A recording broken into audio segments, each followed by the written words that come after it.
Brenda Shad brings the strength of her indigenous roots to fashion. She's of Choctaw and Cherokee descent. From the runway to editorials, she built a solid career and gained recognition beyond the U.S. Her face appears on the covers of widely read magazines, a sign of relevance and consistency that puts her among the recognized names on the international scene. The photograph, Gertrude Three Finger Cheyenne, was taken by William E. Irwin, active between 1871 and 1935. In the late 19th and early 20th centuries, he focused his career on documenting, with careful rigor, the ways of life and cultural practices of Native American peoples, using images as a bridge between presence, memory, and history. In 1926, a photograph shows Bear Bull, a Siksika elder of the Blackfoot group in northern Canada. Your eye first goes to the hair knot braided precisely across his forehead. That detail, more than an ornament, identifies his role, guarding a sacred bundle tied to the medicine pipe tradition, a legacy that sustains the memory and spiritual strength of his people. For nearly a century, the Oglala chief Longwolf, Shunkmanituhanska, was forgotten. His story came back into the spotlight in 1997 when newspapers mentioned him again. He had died in 1892 while part of the cast of Buffalo Bill's Wild West show during a tour in London, an episode that sealed his name among the stories of the show and of the indigenous diaspora. Around 1901, photographer Fred E. Miller shot the image Sisters, part of his effort to document Native life and culture in the United States. The portrait shows Whistler and Hitz, the one who rides the gray horse on the Crow Reservation, also called Apsaluk, offering a direct glimpse of family bonds and territory. In the early 20th century, Iron White Man joined the famous Buffalo Bill's Wild West show, a traveling spectacle that drew crowds. Once he joined the troupe, he moved through arenas where the stage mixed entertainment, ritual, and performance. His presence there put indigenous traditions on display while translating those practices into a show format. There's more than dirt under our feet. There's memory. The ground holds stories, pulsing with lives that cleared the way before us. Each grain, tiny and persistent, keeps a thread of this energy that runs through generations. Recognizing that changes our view. We're not stepping on a resource, but on a legacy that asks for respect and care. And it calls us to act. Native peoples knew that to keep their dogs strong and out of trouble, they had to avoid breeding close relatives, so they formed alliances and exchanges with other villages, bringing in breeding stock from elsewhere.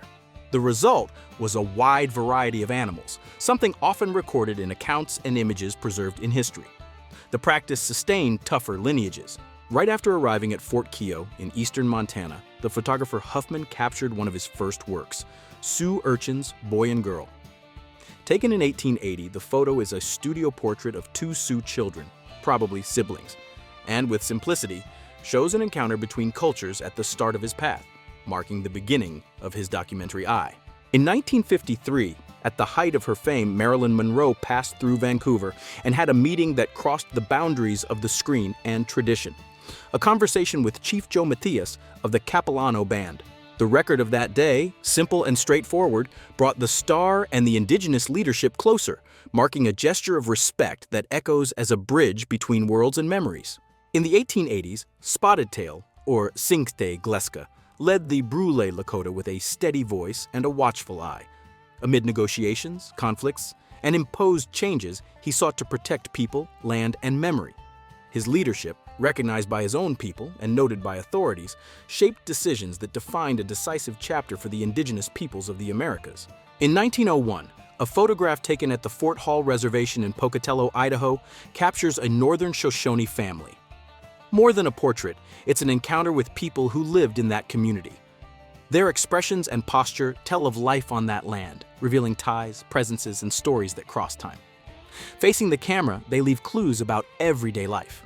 Descended from a different branch than the Shoshone, the Comanche broke away from the world of the Rocky Mountains in the early 18th century.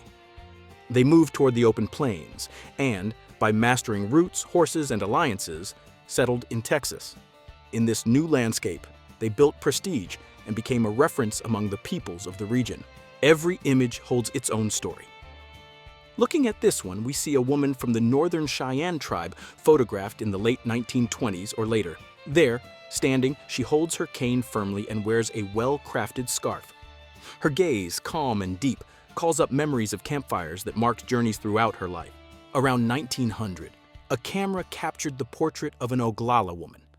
By freezing that moment, the image opens a window onto the daily life and customs of this Plains nation. More than a face, it holds memory. It bears witness to the subjects belonging to the tribe and preserves traces of the historical time in which she lived, keeping that chapter alive. Originating in the Great Basin in the western United States, the Shoshone are an indigenous people who, over time, expanded their territory. From those arid lands, they moved north and east, establishing a lasting presence in the regions that today correspond to the states of Idaho and Wyoming, a movement guided by local roots and resources. Around 1930, at a train station, a photographer captured a brief scene. An indigenous woman walks beside her son. The image, silent, opens a window onto their daily lives, moving from place to place, waiting, routines, but keeps in reserve who they are, where they come from, and where they are going, letting the viewer fill in the gaps with their own imagination. Chief Dan George led the Tsleil-Waututh Nation in British Columbia, Canada, from 1951 to 1963. Beyond his leadership role, he pursued writing, publishing works as an author and poet. In later life, he surprised many by starting a film career at 60, opening a new chapter. His path brings together leadership, a literary voice, and late-life reinvention, inspiring generations. Lucy Thompson, the Yurok tribal chief, left her mark on her people's history in Northern California. A daughter of the region and raised in its traditions, she learned English and bridged worlds. She was the first to record, with accuracy and commitment, the Yurok memory and culture, preserving voices, rituals, and accounts so they wouldn't be lost and inspiring new generations. From Eufaula, Oklahoma, Sienina Red Feather Blackstone of the Muskogee Nation brought her people's voice to stages and streets. A singer, performer, and activist, she turned art into a bridge for the fight for recognition. Her path opened doors and preserved memories, leaving a legacy that still inspires Native American culture. With her presence, she brought tradition to the stage. The Bannock, an indigenous people of the Great Basin, have occupied the lands of southeastern Oregon and southern Idaho for centuries. Over generations, they shaped their lives in dialogue with rivers, plains, and deserts, learning routes, seasons, and resources. From this way of living came a strong relationship with the landscape, sustained by practices that ensured adaptation and continuity. Ah-Weh-Ayu, a woman of the Seneca people and remembered as Pretty Flower, lived in the early 20th century. The Seneca are part of the Iroquois family and carry a long history. In the past, their villages were concentrated south of Lake Ontario, one of the 5 Great Lakes of North America, a territory that shaped their paths and memories for generations. A photograph from 1872 shows an Arapaho man. Looking into his expression, we open a window onto his people's journey. Between the Western Plains and the encounters that shaped North America, the Arapaho kept traditions, alliances, and knowledge that enriched the indigenous mosaic of the United States, leaving marks that echo to this day.